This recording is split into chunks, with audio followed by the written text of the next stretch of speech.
ఈ అరణ్యమున ఎవరో మునివర్యులు తపస్సును ఆచరించుచున్నారు, వారిని దర్శించడం. అలాగే అన్నయ్య. మహర్షులకు దశరథ తనయుల పాదాభివందనాలు. మనోవాంఛ ఫలసిద్ధిరస్తు.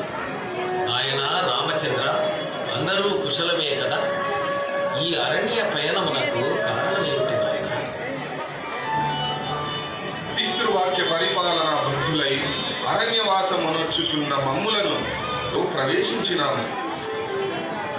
రామ, చింతించకు, నీకు శుభము కలుగునుగాక. ఈ కార్యసిద్ధికై ఇచ్చటనే వెలిసియున్న శ్రీ సిద్ధి వినాయకుని ప్రార్థించు. నీవు విజయుడవై తిరుగు పయనములో ఈ సిద్ధి వినాయకుని దర్శించి ఆశీస్సులు పొందగలరు. మీ ఆజ్ఞ శిరసావహిస్తాను.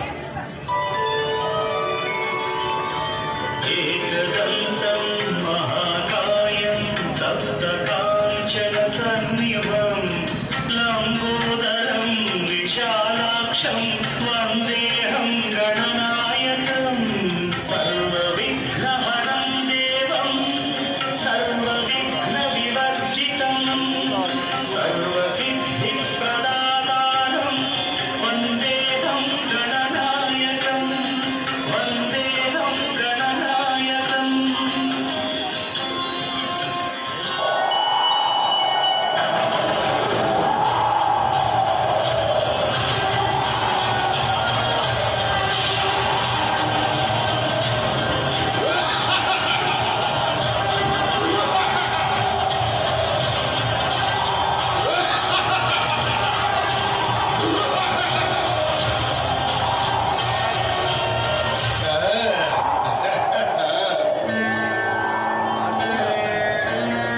ఓయి దశరథనందన రామ, దేవదానవ యక్షగం ధర్మ కిన్నర కింపురుషులను ఓడించి అజేయములైన వరములను పొందిన నాకు యుద్ధమా? ఆ యముని యమపాశముతో ముద్దాడినట్లేనని ఎరుగా తెలియదా? ఊహించలేదా?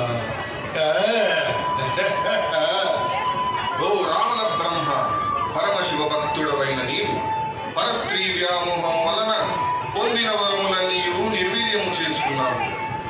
శ్రీ సిద్ధి వినాయకుని అనుగ్రహము పొందిన నేను ఈ దివ్యాస్త్రముతో నీ దశ